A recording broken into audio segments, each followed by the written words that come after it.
మనసు బుద్ధి చిత్తం మరి అహంకారం. మనసు బుద్ధి చిత్తం మరి అహంకారం ఎచట పుట్టు పెరిగి ఎచట అణుగు. మనసు బుద్ధి చిత్తం మరి అహంకారం ఎచట పుట్టి పెరిగి ఎచటడంగు. అది శివుడు ఆత్మ నరయుడు చూడంగా. మరణమెందును లేదు మాన్యులారా. అది శివుడు ఆత్మ నరయందు చూచిన మరణమెందు లేదు మాన్యులారా. మరణమెందు లేదు మాన్యులారా. The mind, the buddhi or intellect, the heart and the ahankara. Where are these born, or where do they have their origin? How do they grow? And finally, how do they meet with their end? That is Shiva, that is Atma, which has no death. తుప్పు పుట్టిన చోదాని తులుపవచ్చు, తుప్పు పట్టిన చోదాని తులుపవచ్చు, పొట్టు గింజల నుండి పోగొట్టవచ్చు. కోరి అజ్ఞానమును తరుమగొట్టవచ్చు. కానీ ముక్కుని దిప్పుట నలవి కాదు. కానీ ముక్కుని మత్యంగా నలవి కాదు. If there is a coat of rust, it could be removed. So also the grains could be separated from the stuff. One could also try and remove and succeed, remove one's ignorance. But it is not possible to remove the streak of foolishness in an individual. ప్రేమ స్వరూపులారా, Embodiments of love. ప్రపంచంలో వస్తువులు కానీ, వ్యక్తులు కానీ, పరిస్థితులు కానీ మానవులకు అఖండ ఆనందమును అందించలేవు. In this world, neither material things, nor individuals, nor circumstances would confer limitless joy on man. శైశవంలో తల్లి ఒడియే సర్వస్వాన్ని భావించి తల్లిని వీడక అందే ఆనందమును అనుభవిస్తున్నటువంటి ఒక శిశువు కొంతవరకు పెరిగినప్పటికీ తల్లి ఒడిని వెదిలి ఆట వస్తువులే ప్రధానమని దాని యందు నిమగ్నమవుతుంది. An infant child, knowing fully well and having experienced the comfort and joy that it was secure in the lap of the mother, nevertheless moves away, thinking that toys and such other means would give it joy. ఇంకా కొంతకాలం పెరిగి పెద్ద అయ్యేటప్పటికీ, యవ్వనం ప్రారంభించేటప్పటికీ కండబలము గుండెబలమును ఆధారం చేసుకొని సంసారమును అనుభవించవలనని అనేక విధమైన ఆరాటలచే ఆ ఆట వస్తువును వెనుకకు నెట్టి సంసారం నందు ప్రవేశిస్తున్నాడు. And then as the child grows up, it begins to pride itself as it passes through the boyhood and the youth stages on its muscle power, on its physical prowess and the strength of its faculties, and tends to secure happiness and joy, forgetting these toys behind in the worldly comforts of family and material things.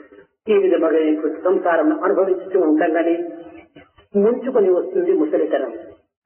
And even as it is trying to experience these comforts of life, the old age would come to it in a trice. ఈ వయస్సున నిరాశ నిస్పృహలకు గురి అయి మానవుడు అనేక విధమైనటువంటి బాధలకు భరించుకొనలేక తన యొక్క జీవితమే వ్యర్థమని భావిస్తూ తాను అశాంతిని అనుభవిస్తుంటాడు. And at this stage of one's life, one begins to recognize the utter futility of what one is pursuing. And what a wasteful exercise of time and energy it has all been. He gets extremely frustrated and disheartened.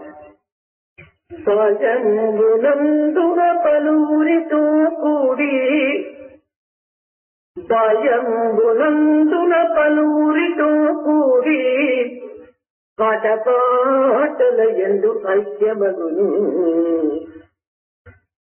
ఎవరంబరుదించ నెలలు మెల్కుని పోల్చి కామినీలోనుడై క్రాలుచుందు మధ్య వయస్కున అర్ధ వయస్కున ఐహికంబున ముంగి ద్రవ్యమార్జించుటన్ ద్రవిణియుండు మునిమి వచ్చిన ఎంత మురహరి తలువక అది ఇది లేదని ఆరటించు వివిధ దుర్వ్యసనంబులు విడలేక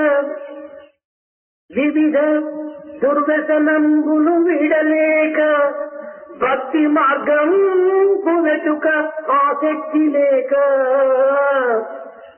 కర్మ పంకిల బడి గ్రాలుచుండు మట్టి గల్పును జన్మంబు మానవుండు మట్టి గల్పును జన్మంబు మానవుండు. In one's childhood, one spends all his time and energy in play, fun and frolic with other children. As the child grows into youth, tends to look upon its own faculties, its own capabilities and capacities, and in this transition phase from the youth to the middle age, all one's time is spent in accumulating wealth, money and worldly possessions. And as the old age dawns on an individual, the person is not in a position to think of Murahari, the Lord. He cannot leave behind and discard all the bad traits and bad habits that have come with him all his lifetime. He has no aspiration whatsoever for the path of bhakti either. In this manner, he realizes and he reduces his existence to mud and clay. He becomes one with it without achieving any purpose in life. ఇలాంటి అయోమయ స్థితిలో అనుమతించేటువంటి మానవునకు నిత్య సత్యమును బోధించి పవిత్రమైనటువంటి దివ్యత్వాన్ని తెలుసుకునే నిమిత్తమై అనేక విధమైనటువంటి భక్తి ప్రేరితమైనటువంటి మార్గములను ప్రబోధిస్తూ వచ్చింది వేదాంతం. Such an individual whose ignorance is extreme and who literally wastes away his time, the Vedanta points a way wherein one could possibly try and make an effort and follow the path, the sacred path of bhakti and realize the purpose of life. ఇవి శమ, దమ, ఉపరతి, తితిక్ష, శ్రద్ధ, సమాధానము. Now these are contained in these 6 words, what has been laid down. Sama, Dhamma, Upariti, Titiksha, Samadhana and Shraddha. ఇందులో మొదటిది శమము. The first one is Sama. ఇది వ్యావహారిక దృష్టి యందు సూచన మానసిక శాంతి అని దీని యొక్క అర్థం. In the day-to-day language that one uses, this word could possibly be equated with peace of mind. పారమార్థిక దృష్టిలో మనం దీనిని విచారించినప్పుడు మనస్సు అనేటువంటిది లేదనియో కేవలం మన యొక్క భ్రాంతి మనస్సు ఆకారము ధరించి ఇది మనల్ని భ్రమించి అనేక విధములైనటువంటి పెడమార్గమును పట్టించుతున్నవనియో అన్నింటికీ మన యొక్క సంకల్పములే మూల కారణమనియో దీని యొక్క పారమార్థిక అర్థము. But there is a deep underlying significance also attached to this word. If you look at it not from the worldly point of view, but the spiritual domain, what it connotes is that there is nothing like a mind. Everything is a state of illusion. One deludes into believing that things and other things exist, and it is nothing but thought alone which determines the course of action of one's life. తెల్లవారి మొదలు రాత్రి పరుండునంత వరకును వ్యావహారిక జీవితమును జరుపుతూ అందులోనే మునిగి అశాంతికి గురి అయి అనేక విధమైనటువంటి యొక్క ఆహోహలతో కూడినటువంటి యొక్క మానవత్వములకు మనస్సు అనేటువంటి యొక్క తత్వము అత్యవసరమని కూడాను భావిస్తూ వచ్చారు. Right from morning till evening, from the time you get up till the time you go to sleep, an individual incessantly strives for his material well-being, and he spares no effort whatsoever. ఇక్కడ మనస్సు అనేటువంటిది మన యొక్క సంకల్పముల యొక్క చేరిక యొక్క స్వరూపము. In this context, the meaning of mind has to be understood. Now, the mind is a collection of our thoughts. ఇది ఇంద్రియములతో స్నేహం చేసినప్పుడు ఇది సంసార హేతు అవుతుంది. If the mind were to make friends with the senses, the result is this worldly life. ఇది బుద్ధిని అనుసరించినప్పుడు ఇది దైవత్వాన్ని ఆత్మతత్వాన్ని బోధిస్తుంది. If the mind were to follow the dictates of the intellect, it would take you closer to God and make you realize the Atma Tattva. ఈ యొక్క శాసన నిర్మాణ శాఖకు సంబంధించినటువంటిది బుద్ధి. Now that which orders, which commands and which governs, that is the intellect. బుద్ధి శాసించినటువంటి దానిని అనుసరించడమే మనస్సు. What has been laid down by the buddhi of intellect, the mind has to follow it. బుద్ధి శాసనాన్ని మనసు అనుసరించినప్పుడు సక్రమమైన ఆనందాన్ని మార్గాన్ని అవలంబిస్తుంది. If the mind were to dutifully follow what's being given to it by the intellect, then it would be hale and healthy. అట్లు కాక మనసు తమ యొక్క సశక్తి పైన తాను ఆధారపడి ఇంద్రియమునకు లొంగి తాను ప్రత్యేక మార్గమున ప్రయాణం చేసిన బంధమునకు గురి అవుతుంది. On the other hand, if the mind were to follow its own dictates and follow and become a slave to the indriyas or the senses, it would certainly go on the wrong path. ఆధ్యాత్మిక మార్గములనేటువంటి ధ్యానము, జపము, భజన ఇలాంటి సత్సంగముల యొక్క సారము యొక్క శక్తిని ఈ మనస్సును అధికంగా క్రోడీకరించుకుంటుంది. In the spiritual path, the mind tends to understand the significance and tries to put into practice these practices like japa, jhana and the like. ఈ విధమైనటువంటి యొక్క సత్కర్మల చేత మనస్సు మహాపుష్టిగా సంతృష్టిని అనుభవిస్తుంది. As a result of such healthy activities, the mind gets strengthened and can become one of vigor and vitality. ఇది అన్ని విధములుగా బలమును చేకూర్చుకున్నటువంటి మనస్సు ఇది పెడ మార్గము పట్టవచ్చు లేక పవిత్ర మార్గమును అనుసరించవచ్చు.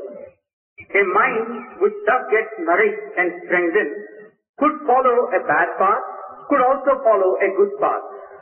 ఉపకారమును చేయవచ్చు, అపకారమును చేయవచ్చు. It could do good to others, it could also cause harm to others.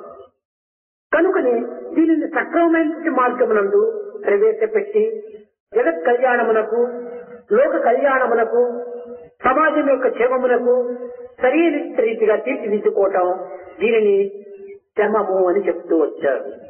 So this word sema now means that this mind should be used for such purposes as would bring welfare and prosperity and peace to people all over the world.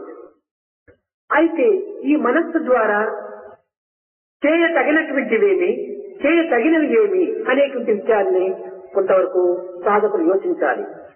Sadhaka should also ponder over this vital question. What is it that the mind can possibly do and how can it possibly go about doing these? ఈ లౌకికమైన జగత్తునందు శాశ్వతమైన పదార్థం ఏమిటి అనేటువంటి విచారణ చేసినప్పుడు ఈ మనస్సును సక్రమమైన మార్గంలో ప్రవేశపెట్టుటకు కొంత ప్రయత్నించవచ్చు. If you were to know what is permanent in this physical world, you would also know how you can possibly use the capabilities of the mind. మొట్టమొదట శాశ్వతమైనటువంటి పదార్థం ఏమిటి, మనం ఎక్కడి నుంచి వచ్చాం, ఏమి చేస్తున్నాం, ఎక్కడికి వెళ్తాం. First thing, which is it that is permanent and lasting? Where have we come from? What are we doing? Where are we heading for? దీనిని ఆధారం చేసుకున్నప్పుడు మమైవాంసో జీవలోకి జీవభూత సనాతన అని వేదాంతము. మమైవాంసో నా యొక్క అంశమే ఈ జీవుల యందు ఆత్మస్వరూపాన్ని ధరించి సర్వత్రా కూడాను సంచలనం జరుగుతుండాలి అని ఈ చైతన్య శక్తిని బోధిస్తూ వచ్చింది. Now it's in this context that one would recall what's contained in the Vedanta, that I manifest myself as a tiny fragment in every jiva, in every individual. It is I who tend to actify whatever takes place in these individual entities. ఇంటియే కాదు, ఎచ్చట పుట్టే నచ్చటికి నేగుట నైజము ప్రాణికోటికి ఎక్కడి నుంచి వచ్చిందో తిరిగి అక్కడికి చేరటం ఈ యొక్క ప్రాణికోటికి సహజము అన్నది. It is also said that it's natural for all these life forms to reach that destination from which they have come. ఈ విచారణ చేయటమే మానవునికి ప్రత్యేకించినటువంటి ఒక వరప్రసాదం. Now this is a boon given to mankind to ponder over this question out. కనుక మానవులకు విచారణా శక్తి అత్యవసరం. So for man, for an individual, this power of discrimination is absolutely necessary. ఈ విచారణా శక్తికి కొన్ని నియమములు కూడాను అవసరం. And this power of discrimination should go hand in hand with a certain set of rules. అయితే ఈనాటి మానవుడు అనేక విద్యలు నేర్చి అనేక నియమములు అనుభవించి అనేక విషయములలో తాను సత్యాన్ని గుర్తించినటువంటి వ్యక్తి కూడాను తన యొక్క జీవిత తత్వాన్ని రహస్యాన్ని గుర్తించలేకపోతున్నాడు. But today you find that though man has possibly secured skills, any number of them in the world, has also mastered the art and has become a great scholar, he is still not able to understand what he has to do, and the path of truth is far from him. విద్యలు నియమములెరుగనట్టి ఎట్టి విద్యలు నియమములెరుగనట్టి పక్షి జాతులు పశువులు పరమమైన నియమమును గూర్చి. Without any formal education and without being aware of any code of conduct governing their life, the world, the kingdom of the birds and animals, they do follow a certain set of codes in their own daily life. పక్షి జాతులు పశువులు పరమమైన నియమమును గూర్చి యోచించ నిలచియుండ తెలివి కలిగిన మనుషునకి తెలివి లేదే, తెలివి కలిగిన మనిషికి తెలివి లేదే. When this is what these birds and animals are doing, though they are not given the innate faculties, nevertheless they too can sense what they should be doing. What is the problem with man, with a human being? He is endowed with the intelligence all right, but he is not able to understand what he should and what he should not do. చీమ స్వార్థంబు నెరిగిన జీవి కాదు, పెక్కు చీమలు కుమికూడి మెక్కుచుండే వీటికున్నట్టి బుద్ధి ఈ మానవులకు కనుగనేటికి సత్యంబు కాదే చూడా. The ant is one creature which has no selfishness whatsoever. You can easily see how a large number of ants help one another and take part in a collective effort.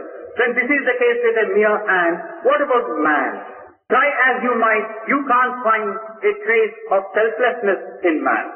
కనుక స్వార్థము అభిమాన మమకారంతో కూడేటువంటి మానవుని సరిదిద్ది దివ్యత్వమైన పవిత్రమైన యొక్క ప్రదేశంలో ప్రవేశింపచేసుటకై ఈ శ్రమము అనేటువంటిది అనగా మనశ్శాంతి అనేటువంటి దానిని మనము సంకల్పరీతిగా మనం అభివృద్ధిగా ఉంచుకోవాలి, సాధించాలి.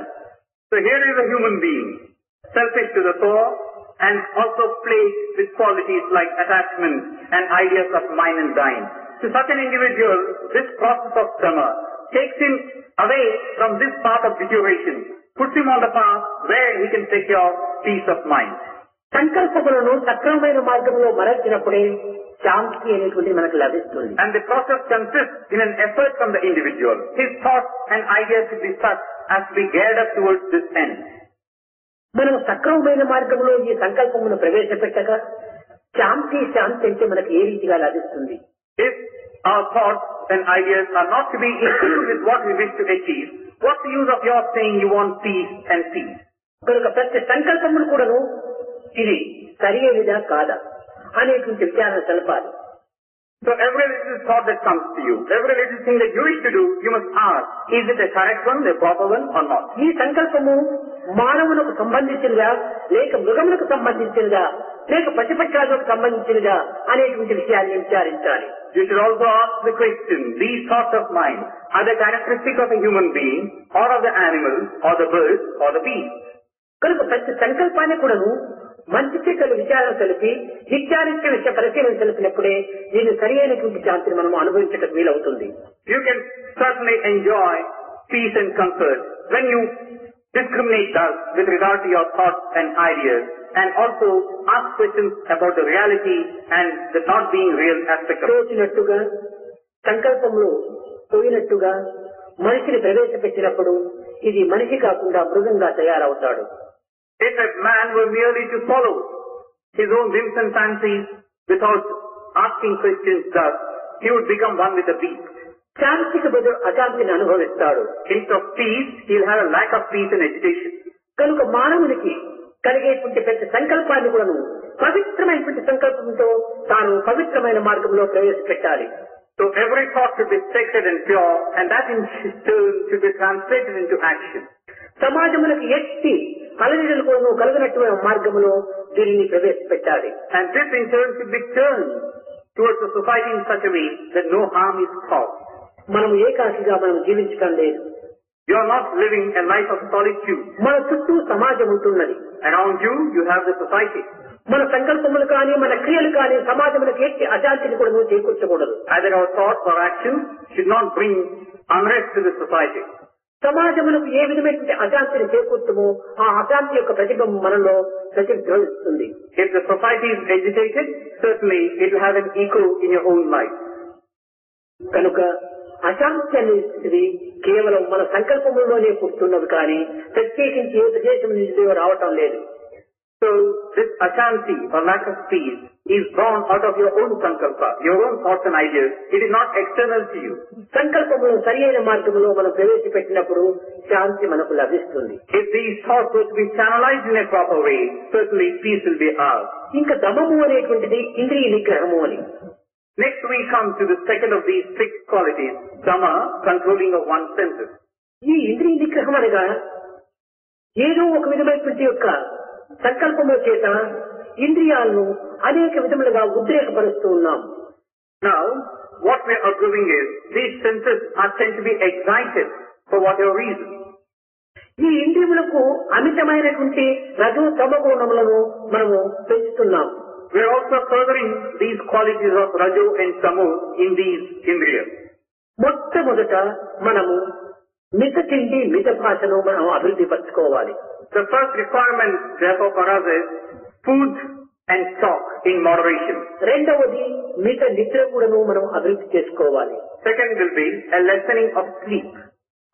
అమిత నిద్ర, అమిత తిండి, అమిత మాటలు మానవులకు అతి తిండితో కూడాను ఒక తమో గుణము అభివృద్ధి అవుతున్నది. Excessive sleep, excessive words, excessive food, all of these would give to man this tamo guna. అప్పుడే ఈ ఇంద్రియములు మన స్వాధీనంలో ఉండగలవు. When this tamo guna is not given such a prominent spot, the senses could be controlled. మనము కొన్ని సక్రమమైనటువంటి యొక్క మానవుని యొక్క స్వధర్మాలను కూడా మనము నిర్వర్తించాలి. We should also carry out a certain set of obligations given to us. మనకు సంబంధించినటువంటి మన శక్తికి తగినటువంటి యొక్క కార్యముల్లో మనము సరైన రీతిగా ప్రవేశించాలి. And in tune with our own capabilities and capacities, we should plunge into whatever actions or activities we can possibly partake in. మానవత్వంలో బాల్యము, యవ్వనము, కౌమారము, వార్ధక్యము, ఈ వయసునకు, ఈ కాలమునకు, ఈ యొక్క పరిస్థితికి తగినట్టుగా మనం నడుచుకోవడానికి కూడుకోవాలి. Now you would see in a normal lifespan these different stages: childhood days, adolescence, youth, middle age, and old age. At each of these stages, in tune with your capabilities, you should do what is expected. దేశకాల పరిస్థితుల ప్రభావం చేతనే మానవత్వం యొక్క శక్తిత్వాన్ని కూడా వినియోగపెట్టాలి. In tune with the time and circumstance and place, man should also try to come out with whatever he has to be దీనికి doing. మించి మనము ప్రవర్తించాలనుకుంటే ఇది సాధ్యం కాదు.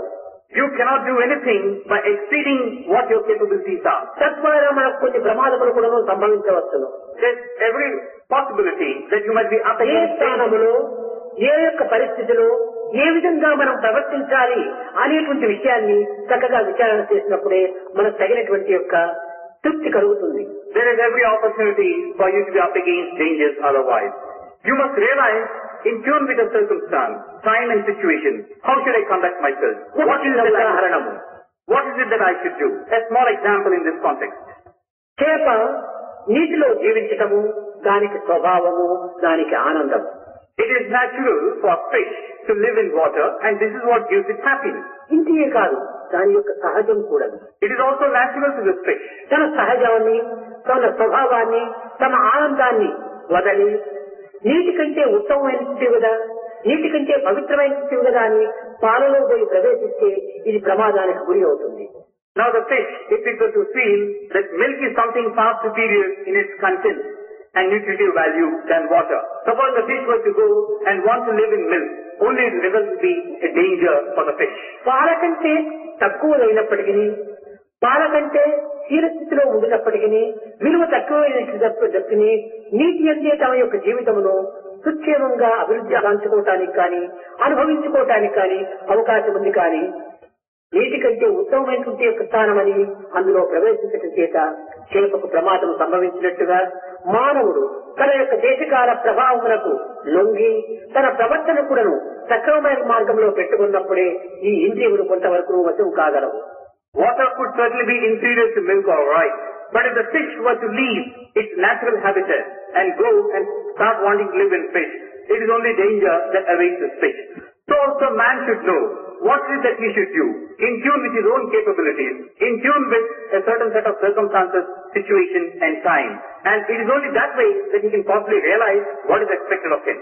మనకు మించిన స్థానాలను, మించిన పదవులను, మించిన ఆనందాన్ని, మించిన శరీర సంపదలను మనం ఆశించడానికి ప్రయత్నించినప్పుడే ఈ ఇంద్రియములు కొన్ని విధమైనటువంటి పెడమార్గం పట్టడానికి అవకాశం ఉంటుంటుంది. If you start looking up to something far beyond your reach in terms of position, wealth, authority and the like, the senses would always go astray. మానవుడు జీవించడానికి ఎంత అవసరమో అంతను మనం ఆశించుటలో ఈ ఇంద్రియములు ఏమాత్రం కూడా పెడమార్గం పట్టవు. Now, it's certainly necessary for man to live. It's necessary equally that the senses also should not be led astray. దురాశనే దుఃఖములకు కారణమన్నట్టుగా మానవుని యందు అమిత ఆశలు పెరిగిపోతున్నవి. Durasha or greed is the cause for man's discomfort or greed. ఈ ఆశలను కొంతవరకు మనం అదుపులో పెట్టుకుంటూ ప్రయత్నించాలి. One's desire should be curbed. బాధపడుతున్నటువంటి మానవులకు ఏ సమయములో, ఏ స్థానములో, ఏ కాలములో, ఏ విధమైనటువంటి దీనిని అనుసరించడానికి ప్రయత్నించాలనేటువంటి విషయాన్ని మానవుడు కొంతవరకు విచారణ శక్తితో చూడాలి. In the same manner, every individual should ask carefully these questions. Suffering as man is from these worldly ills of any description, man should be extremely cautious as to what he should possibly be giving to his own self.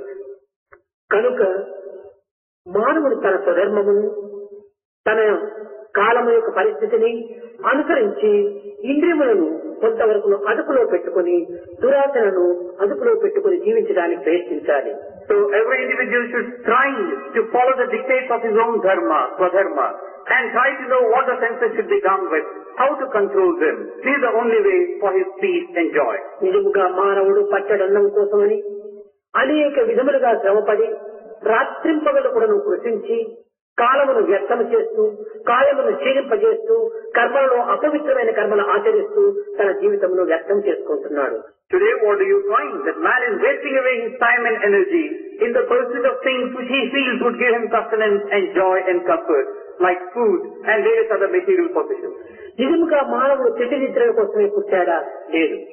Actually speaking, has a man been born for the sake of food and sleep and his comfort? తిండి నిద్రలు అవసరమే. Certainly food and sleep are necessary. కానీ ఎంతవరకు అంత కావాలి. But to the extent that they should be acquired. పశువు పెరుగు కొలది తన కొమ్ములు కూడాను పెరిగినట్టుగా మనిషి యొక్క బాధ్యతలు పెరుగు కొలది కూడాను తన యొక్క బాధలు కూడాను పెరుగుతుంటాయి. As an animal grows, it is said, the horns also grow. మనకు ఒక బిడ్డ జన్మించినప్పుడు మనకు ఆనందం వేస్తుంది, అనుకుంటాం. When a child is born to us, we experience a great joy and feel ఆ బిడ్డ delighted. మరణించినప్పుడు మనకు దుఃఖము కలుగుతుంది. And feel delighted. If the same child were to die, then it's grief that comes over us. ఈ సుఖ దుఃఖములకు ఒక్క బిడ్డనే కారణం కానీ ఇది కాలవార్షికత కలిగినటువంటివి. So either for our delight or for our grief, it is the child which is responsible. ఈ సుఖ దుఃఖముల యొక్క చేరికనే మానవుని యొక్క జీవితం అని కూడా మనం భావించాలి. There has only been a change of circumstance. So this joy and distress, they come together at different times. కష్ట సుఖములు రెండును కలిగి ఉండు. So your difficulties and your comfort, they come together. వీని విడదీయనెవ్వరి వశము కాదు. It is not possible for anyone to separate the two.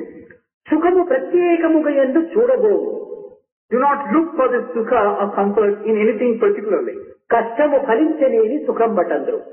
What you normally tend to say is, if your efforts are fulfilled, you say you are securing comfort. కనుక ఇక్కడ సుఖం ఏమిటి, దుఃఖం ఏమిటి?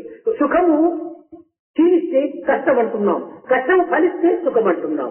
ఇది సుఖ దుఃఖములకు మూల కారణము మన భ్రాంతులే. So what is comfort? What is distress? Where one is decreasing, the other is on the increase, and vice versa. So this idea of looking at the two things is a result of our own way of looking at things. ఆకలి అయ్యేది అన్నాన్ని ఆశిస్తాం. If you are hungry, you ask for food. ఈ అన్నం వడ్డించుకొని కొంతవరకు భుజించిన తర్వాత ఆకలి తీరుతుంది. You serve the food for yourself, partake of the food, your hunger is మన satiated. ఆకలి తీరిన తర్వాత మనకి ఇష్టమైనటువంటి పదార్థములు పెట్టినా కూడాను దానిని మనం భుజించము. And once the hunger is satiated, even if food served which you like most are served, you don't relish it. ఆకలిలో ఏ అన్నాన్ని మనం ఆశించామో అది భుజించిన తర్వాత ఆ అన్నాన్ని మనం ద్వేషిస్తున్నాము. So when we are hungry, we have partaken of some food with great delight and relish. After we are satisfied, the very same food tends to be revolting. ఆకలిలో అన్నం ఎంత రుచిగా ఉండెనో ఆకలి తీరిన తర్వాత ఆ పదార్థం మనకు అంత అరుచిగా ఉంటుండాలి. In your moments of hunger, you relish the food. When you are not hungry, the same food ఈ is, రెండింటికి కారణం ఏమిటి? మన ఇష్టములే. the same food is distasteful. What is the reason for this? Our own likes and dislikes. కనుక ఈ అయిష్టములకు మూల కారణము మన సంకల్పములే. And the main reason of cause for these likes and dislikes are our own thought processes. ఈ సంకల్పములకు మూల కారణము స్వార్థమే. And the main cause for these thought processes are our selfishness. కనుక ఈ విధంగా పూర్తి విచారణ చేసినప్పుడు ఈ ఇష్టములను త్యాగం చేసేటువంటి పరిస్థితిలో కొంతవరకు మనము సాధన చేయాలి. When you proceed on this path of inquiry, thus, you come to the realization that you must discard these notions of likes and dislikes. దేశములకు ఎంత కావాలనో అంత అవసరం అని సంతృప్తిని మనం పొందాలి. You must derive that satisfaction that the body should be given what it really needs. దురాశ చేత మనము అనేక విధమైనటువంటి యొక్క దీనిని పొందాలని మనము అవస్థలకు గురి అవుతున్నాము. You should not be given to ways of greed, excessive greed. The result will only be despair and distress. కానీ లభించినంతా నీవు భుజించలేవు. Now, whatever you are able to get, you are not able to eat. కనుకనే ఈ ఆశలను అదుపులో పెట్టుకొని సక్రమమైనటువంటి మార్గంలో మనం వాంఛలను కొంతవరకు అనుభవించడానికి ప్రయత్నించిన ఇది ఒక విధమైనటువంటి ఉపరతి అని చెప్పవచ్చు. So when our wishes, when our aspirations, when our desires, they are all brought under a certain check. This is what is called అన్ని upariti. విధమైనటువంటి వాంఛలను త్యాగం చేయడం ఎవరికీ సాధ్యం కాదు. This is what is called upariti. Now it is not possible for anyone to sacrifice everything, every want and wish of his. దీనికి ఒక హద్దును మనం నియమించుకోవాలి. All that is called for a certain limiting line. ఈ హద్దులో మనం ఆశలను పెంచుకోవటంలో తప్పు లేదు. Now within this limitation, within this limiting line, there is nothing wrong in furthering your interests and your wishes. మీరిన ఆశలకు మనం గురి కావటం చేతనే మన జీవితం అనేటువంటి అశాంతికి గురి అవుతుండాలి. Only when you transcend this barrier, this limiting line, are you subjecting yourself to distress and discomfort. ఇంకా తితిక్షాలి. Now we come to the fourth one, titiksha. జీవితంలో అనేక విధమైనటువంటి క్లేశములు మనల్ని బాధిస్తుంటాయి. Now in this world again, we are up against difficulties of varied description. అయితే ఇలాంటి పరిస్థితిలో మనము చెల్లించినటువంటి మనసును మనము అభివృద్ధి పరచుకోవాలి. In such circumstances, we should have that way of looking at things where we don't get, చంచల రహితమైనటువంటి చిత్తము అత్యవసరం. where we won't collapse, where our firmness of purpose will be firm. గాలికి ఆడున్నటువంటి దీపం వలె నిరంతరము మన యొక్క భావములను కొంతవరకు చెలింప చేయకూడదు. A flame placed in wind flickers. Our viewpoint should not be dull. మన మనస్సు ఎప్పుడు చూసినప్పుడు అశాంతితో కుమిలిపోతుండాలి. Now whenever you look at it, the mind is completely down, తద్వారా అన్ని విధమైనటువంటి అనుమానములకు గురి అవుతుండాలి. bogged down with anxiety and doubt. వ్యక్తులను మనం అనుమానిస్తున్నాము, పదార్థములను అనుమానిస్తున్నాము, కట్టేటువంటి తనను తానే అనుమానిస్తున్నాడు. We doubt individuals, we doubt material things, and finally we doubt our own self. దీనికి కారణం ఏమిటి? What is the reason for this again? తనలో ఉండినటువంటి వ్యక్తిత్వం యొక్క శక్తిని గుర్తించుకోలేకపోవటమే. The main reason is you are not able to understand your own personality. కేవలము కొన్ని విధమైనటువంటి జన్మాంతర కర్మల చేతనే మనకు అనేక విధమైనటువంటి యొక్క తలంపులు మనలో చెలరేగుతుంటాయి. Now all these thoughts and these excitation and the passions that you get are a result of all that has come to you over the past many lives. ఇవన్నీ కదిలిపోయేటువంటి మేఘములుగా మనం భావించాలి, కానీ స్థిరమైన మేఘములుగా విశ్వసించరాదు. All these should be looked upon as passing clouds, not as permanent entities. సుఖమా, ఇది ఏదో నా మంచి కోసమే. Now for instance, talk about joy or comfort. దుఃఖమా, ఇది కూడాను నా మంచి కోసమే. This is for my good. Bad or distress is for దుఃఖము పోవాలంటే మరొక దుఃఖాన్ని మనం అనుభవించాలి. grief also is for my good. Now if you wish to experience one has to give room for the other. నా సుఖ లభ్యతే సుఖం అని, సుఖం నుంచి మనకు సుఖం ఏనాటికి కూడాను లభించదు. You can't get comfort in joy from comfort in joy. మనకు చీకటి ఉండినప్పుడే ఈ యొక్క వెలుతురుకు మనం విలువనిస్తున్నాము. When you have darkness, you give value to light. ఆకలి ఉండినప్పుడే అన్నానికి మనం విలువనిస్తున్నాము. When you are hungry, you give value to food. తావు ఉండినప్పుడే మనం వ్యక్తులను ప్రేమిస్తున్నాము. తావే లేకపోతే వ్యక్తులు కూడా మనం ప్రేమించము. When there is something called death, you value your friends and individuals. If there is no death, you wouldn't value your friends and individuals. కనుకనే కష్టమే మనకు నిజమైన సుఖాన్ని అందిస్తున్నటువంటి సత్యాన్ని మనం గుర్తించుకున్నప్పుడు ఈ విధమైనటువంటి క్లేశములకు మనం ఏమాత్రం కూడా చెల్లించము. So this grief, these difficulties, these troubles, these alone are giving you joy and comfort. This is the realization that you should have. 24 గంటలు కూడా ఎయిర్ కండిషన్ రూమ్ లో మనం కూర్చుంటే నిజంగా ఎయిర్ కండిషన్ విలువ కూడా మనకు తెలియదు. If you were to sit all the 24 hours in an air conditioned room, you cannot find the value of the air conditioner. ఒక్క గంట మంచి ఎండలో సంచారం చేసి ఎయిర్ కండిషన్ రూమ్ లో ప్రవేశించినప్పుడు అప్పుడు ఎయిర్ కండిషన్ విలువ మనకు చక్కగా తెలుస్తుంది. Come out of this air conditioned room, move about outside in this hot humid weather for 1 hour, then you realize the worth and value of the air conditioner. అదే విధంగా మనకు కష్టములే లేకుండా సుఖం విలువ మనకు తెలియదు. So in the same manner, if you do not have these difficulties and troubles, you can't find the value, know the value of this joy and comfort. సంబంధమైనటువంటి వ్యవహారమునందు, ఈ జగత్ సంబంధమైన వ్యామోహములందు, ఈ జగత్ సంబంధమైన మనోసంచలమునందు మనం అనేక విధముల క్లేశములు అనుభవించడం చేతనే నిత్య సత్యమైనటువంటి ఆత్మతత్వం నందు మనకు ఆనందమును విలువ మనకు గుర్తించుకోవడానికి ప్రయత్నిస్తున్నాము. Now it's only because in this worldly life of ours, we are up against trouble, we are up against difficulties, and we are up against any number of situations which tend to agitate and excite us. Are we able to find out and realize the worth contained in the Atmananda, eternal bliss? లేకపోతే ఆత్మానంద నిమిత్తమై కూడా మనం ప్రయత్నం చేయం. Otherwise we would not have aspired for this Atmananda. కనుకనే అనిత్యం అసుఖం లోకం వింప్రాప్య భజస్మమాం. ఈ అనిత్యము అసత్యమైన లోకం కనుకనే నిత్య సత్య లోకమును మనం ఆశిస్తూ వస్తున్నాం. So it has been said that this world of ours, this existence of ours is temporary, ephemeral and transient. And so we are trying to look for something which is permanent and lasting.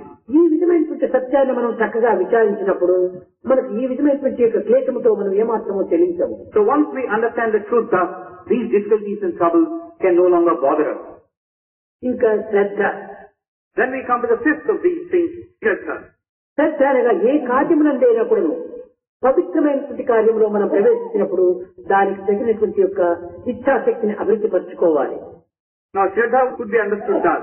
Whatever you might be doing, if it's a good and a noble one, you must have perfect total diligence. శ్రద్ధనే లేకుండా వ్యక్తి చిన్న కార్యమునైనా కూడా మనం విజయాన్ని సాధించలేము. And without this Shraddha, you can't achieve success of any order. కనుకనే వేదాంతమునందు శ్రద్ధావాన్ లభతే జ్ఞానం. ఈ శ్రద్ధల వల్లనే మనం ఈ జీవితాన్ని కొంతవరకు ఉన్నతమైనటువంటి ఉత్తమమైనటువంటి రీతిగా మనం దిద్దుకుంటున్నాం. So you have that through this medium of diligence, having this firm resolving you to succeed at any cost, you can certainly proceed further in the onward path. ఒక చిన్న మొక్కను శ్రద్ధతో మనం పెట్టి చక్కగా శ్రద్ధతో నీరు పోసి ఎరువు వేసినప్పుడే అది పెద్ద వృక్షంగా రూపొందుతుండాలి. A small tiny sapling has been planted by you. Now, out of this care that you must exercise over it, you would water it. sense it and bring it up. Only then will it become a huge మన నిత్య victory. జీవితంలో చేసేటువంటి ప్రతి చిన్న కార్యములకు కూడా చిన్న విషయంలో కూడా శ్రద్ధ లేకపోతే చెడ్డ కానీ మంచి కానీ దీని విజయాన్ని మనం సాధించలేము. This tiny sapling would become a mighty tree through your care. In the same manner, what little task you might be having to do, you do it with care and with diligence, you are bound to succeed. అయితే As a good of శ్రద్ధను పవిత్రమైన కార్యములకు, లోక కళ్యాణ కార్యములకు, సమాజక్షేమ కార్యములకు కొంతవరకు ప్రవేశపెట్టాలి. This is true either for a good deed or a bad one. But what you must do is, this Shraddha should be turned towards good and constructive activities so as to bring joy and comfort to all those around you in the society. పరులకు అశాంతి కలిగించే కోసము, లేక పరులకు నొప్పించే కోసము, పరులను బాధించే కోసము, పరులను హింసించే కోసము మన శ్రద్ధను ప్రవేశపెట్టరాలి. This Shraddha, this care and this diligence of ours should not be directed in ways which would injure others, harm others, bring a sense of anxiety and agitation to others. ఇక్కడ మనము నేర్చుకోవాల్సినటువంటి రెండు ఉంటున్నాయి. Now in this context we must learn two things. ఈ శ్రద్ధలో మరువరానటువంటివి రెండు. In this Shraddha or diligence, there are two things which should not be forgotten. ఒకటి దైవాన్ని మరువరాదు. First thing is, do not forget God. రెండవది ఇతరులు మనకు చేసిన ఉపకారాన్ని మరువరాదు. Second is, the good that others have done to you, you should not forget it. ఇవి రెండు ఉండినప్పుడే ఈ శ్రద్ధ అనేటువంటిది మనము అభివృద్ధి పరచుకోవచ్చు. When you have these two qualities in you, your Shraddha or the sense of diligence can be ఇంకా strengthened. మనము మర్చవలసినటువంటివి కూడా రెండు ఉంటున్నాయి. అవి రెండు కూడా మర్చినప్పుడే మనకు శ్రద్ధ అభివృద్ధి అవుతుంది. And as against this, there are two things which you must forget.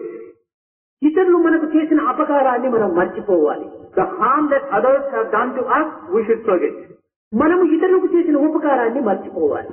The good that we have done to others, also we should forget. ఇతరులు మనకు చేసిన అపకారాన్ని మన దృష్టిలో పెట్టుకుంటే తిరిగి వారికి ప్రత్యుపకారం చేయాలనే సంకల్పం మనలో అభివృద్ధి అవుతుంది. If you tend to remember the harm that others have done to you, you would wait for an opportunity to take revenge against them. లేక మనము ఇతరులకు చేసిన ఉపకారమే మన లక్ష్యంలో పెట్టుకుంటే ఆ ప్రతి ఉపకారాని కోసమే ఆశిస్తూ ఉంటాము. In the same manner, if you keep in mind the good that you have done to others, you would always be looking for a case of the other person returning the thing in kind to you. కనుక దైవాన్ని, ఇతరులు మనకు చేసిన ఉపకారాన్ని మరచకుండా ఉండాలి. మనము చేసిన ఉపకారాన్ని, ఇతరులు మనకు చేసిన అపకారాన్ని మర్చిపోవాలి. ఈ రెండింటి మార్గం చెంది మన శ్రద్ధను పోషించుకోవచ్చు. So this Shraddha or diligence of ours should be furthered and strengthened in tune with these two things we should forget, the two things we should not forget. ఈ విధమైనటువంటి శ్రద్ధను మనం అభివృద్ధి గావించుకున్నప్పుడే సత్యనిత్యమైనటువంటి యొక్క బ్రహ్మతత్వాన్ని కూడాను కొంతవరకు సాధించడానికి వీలవుతుంది. When this diligence, this care of ours is fostered thus, we can understand the truth and the reality. ఈ శ్రద్ధ కేవలము గురువు పైన కానీ, శాస్త్రం పైన మాత్రమే కానీ శ్రద్ధ ఉండినంత మాత్రమే ప్రయోజనం లేదు. Now if this Shraddha were to be directed towards the Guru or the Shastra, not much results would come through. గురువు శాస్త్రము జడములైనటువంటివి. The Guru and the Shastras are merely inanimate. గురువు కేవలము మార్గదర్శకుడు మాత్రమే కానీ గమ్యమును చేర్చేటువంటి వాడు కాదు. The Guru is one who will show you the way. He cannot take you to the destination proper. నీవు ఈ మార్గంలో ప్రవేశిస్తే నీవు ఈ గ్రామం చేరుతావని మాత్రమే గురువు బోధిస్తాడు. The Guru would at best tell you, if you were to proceed thus, you would reach such and such a village. కానీ ఆ మార్గానికి నిన్ను ఎత్తుకుని పోయి చేర్చడు.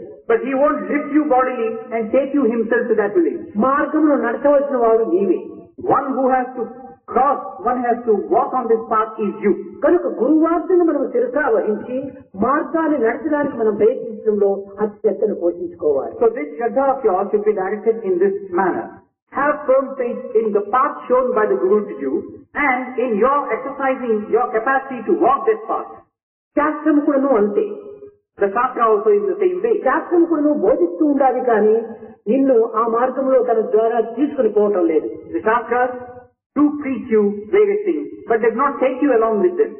ఇవి రెండు పుస్తకము మస్తకము అని చెప్పవచ్చు. So these are like the book and the mind.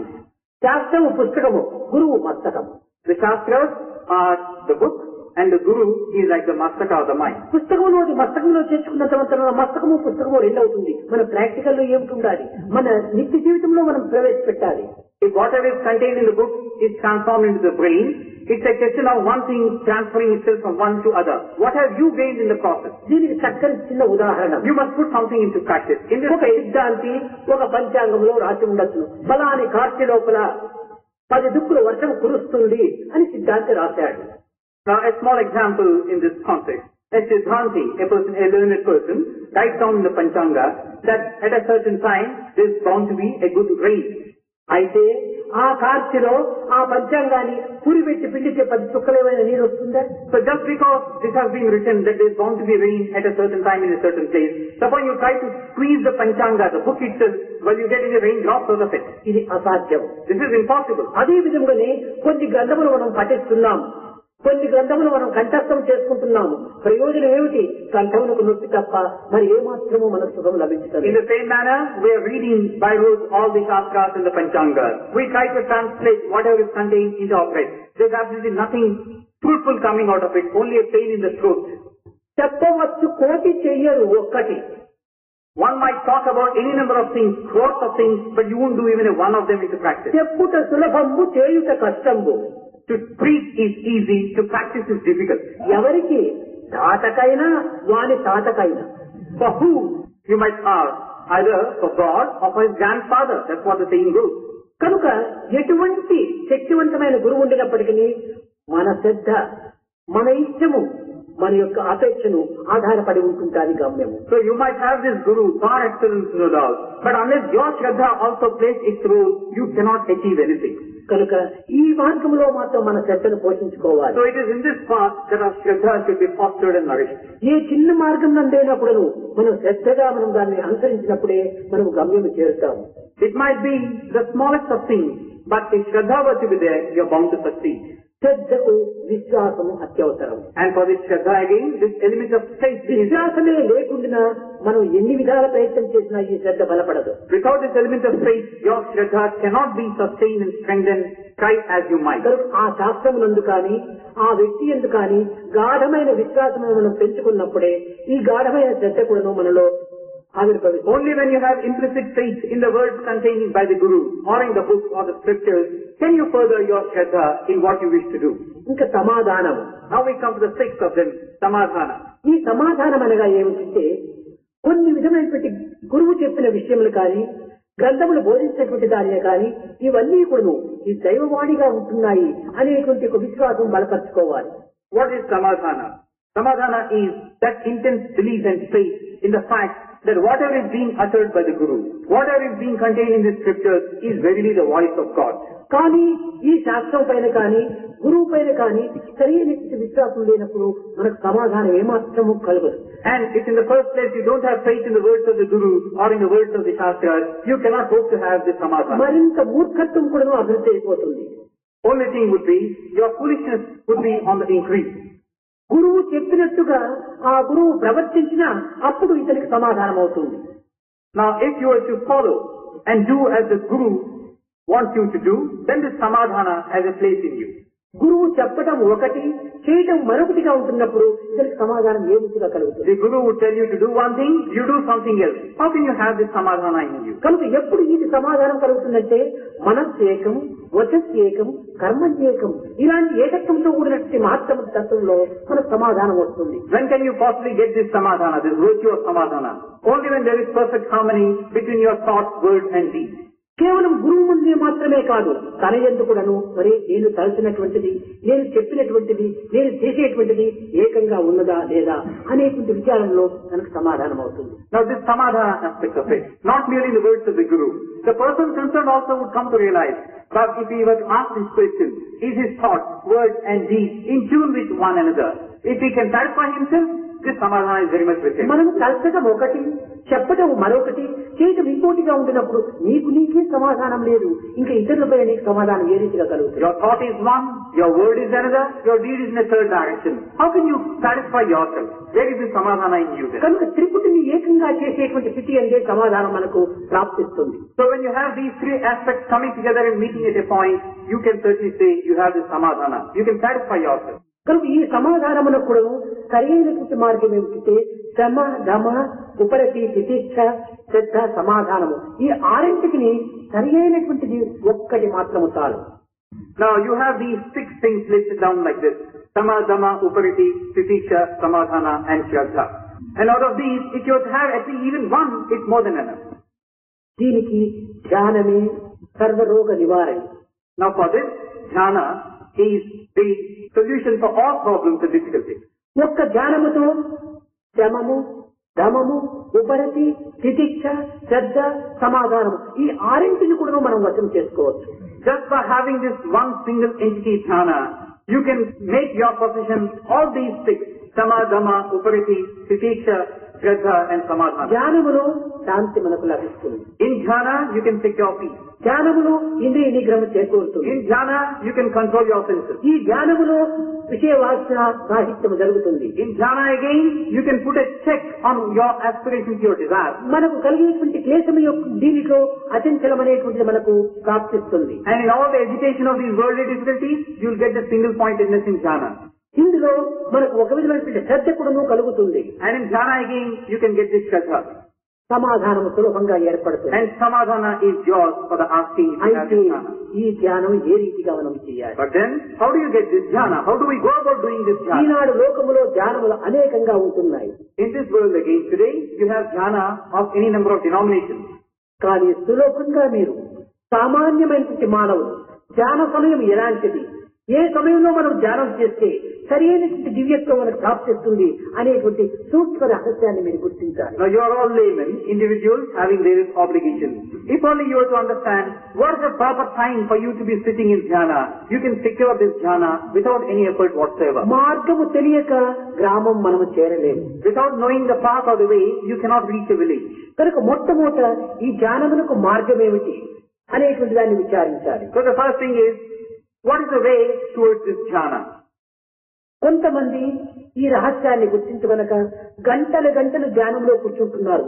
ప్రయోజనం ఏమిటి? తన పనులు కూడాను భంగమైపోతున్నాయి, ఇంటి కార్యములు కూడాను తొట్టుబడుతున్నాయి. ఇలాంటి పరిస్థితిలో కాలమును వ్యర్థము, కర్మమును వేస్ట్ చేసి అనేక విధమైనటువంటి అశాంతికి గురైపోతున్నాం. There are those individuals who do not understand this fundamental truth. They sit for hours together in this dhyana, and in the process they neglect their duties, their obligations, and as a result there is a lot of confusion, agitation and chaos within him and around him. ఇది అందరూ కూడా చక్కగా గుర్తించాలి. Now this is something which everybody here should understand. మనం ఏదైనా కర్మను ఆచరించే సమయంలో ఎవరికి వారు పరీక్ష చేసుకుంటే కుడి నాటకం అనగా కుడిముక్కు నుంచి శ్వాస వస్తుంటారు. Now, irrespective of what you are or what you are not, you have experienced this yourself. ఈ ముక్కు కుడి రంధ్రం నుంచి మనం కర్మలు ఆచరించే సమయంలో శ్వాస వస్తుంటారు. Now, whenever you perform a certain duty or task, this exhaling of air comes out through the right nostril. మనం కర్మలు ఆచరించక ప్రశాంతంగా ఉండినటువంటి సమయం లోపల ఎడమ ముక్కు రంధ్రం నుంచి గాలి వస్తుంటాడు. ముక్కు 2 రంధ్రం నుంచి సమానంగా గాలి వచ్చే సమయంలో లేకుండా మనం మిగిలినటువంటి కాలంలో ఎప్పుడు కూర్చున్నా ఇది ధ్యానమే కానేరదు. Now, if you do not get this opportunity, wherein the exhaling is in an equal measure through the right and the left nostril, and if you sit for hours together for dhyana, it cannot be called dhyana. అయితే అట్లని మనం నిరంతరము గాలిని చూసుకుంటూ కూర్చుంటే కాలం వ్యర్థమైపోతుంది. Now, just because this has been said, now you start keeping a watch over this exhaling, you won't achieve anything again. మొట్టమొదట నీవు ముక్కు ఎడమ రంధ్రం నుంచి వచ్చేటువంటి గాలి వచ్చే సమయంలో నీవు ప్రశాంతంగా కూర్చో. Now, the starting point for you would be, when this exhaling, breathing out is being done through the left nostril, sit at peace with yourself. కొంతసేపు ఆ గాలిని నీవు వాచ్ చేయి, పరీక్ష చేయి. Watch this exhaling for a while, carefully. ఏ ముక్కు రంధ్రం నుంచి వస్తున్నది, ఏ రంధ్రం నుంచి వస్తున్నది, దాన్ని నీవు వాచ్ చేస్తూ చేస్తూ చేస్తుంటే క్రమక్రమేణా అందులో మనసు లీనమై 2 ముక్కుల నుంచి కూడా గాలి వస్తుంది రంధ్రం నుంచి. Now, when you keep a careful watch thus about this exhaling through the left nostril, what you are effectively doing is making the mind concentrate on this process. So much so that the mind gets centered around this process of exhaling through the left nostril, and gradually you will find that both the nostrils would be exhaling in the same manner. ప్రాచీన కాలం నుంచి కూడాను ఈ విధమైనటువంటి రహస్యాన్ని గుర్తించుకోలేకపోవడం చేతనే అనేక మంది అనేక విధమైనటువంటి ధ్యానములు చేసి కట్టకడపటికి వారు నిరాశ నిస్పృహకు గురి అవుతున్నారు. Right from ancient times, it has been the problem with individuals that they have not grasped this fundamental significance of the way to be doing dhyana. So much so that they never could secure the fruit of the jhana which they thought they were doing. ఇందులో మరొక చిన్న రహస్యం. There is another truth, subtle truth in this. అనేక మంది తమ ధ్యానములో తనకు అనేక విధమైనటువంటి అనుభూతులు జరుగుతుంటాయి. Now, for many people, when they sit in jhana, they tend to experience many situations, many things. ఈ అనుభూతులు ఇతరులతో చెప్పుతూ పోవటం చేతనే తన యొక్క ధ్యాన నిష్ట భంగమైపోతుండాలి. Now, when they start sharing these experiences of theirs with other individuals, the efficacy of what they are doing is coming down and runs down. తాను ఉన్నత స్థాయికి పోయే బదులు కొంచెం అధో స్థాయికి దిగజారిపోతుండాలి. So, as a result, instead of proceeding on the upward path, the individual comes down. కనుక ఏ వ్యక్తికైనా అదృష్టవశాత్తు ధ్యానమునందు ఇంకే విధమైన మార్గమునందు తనకు కొన్ని దైవానుభూతులు జరిగినా ఇది ఎవ్వరికి కూడా చెప్పగలరు. So, if through some stroke of fortune, if an individual experiences God and all that goes with him, it is better that he does not share it with others. ఇది మహా రహస్యమైనటువంటి విలువైనటువంటి యొక్క స్థితి.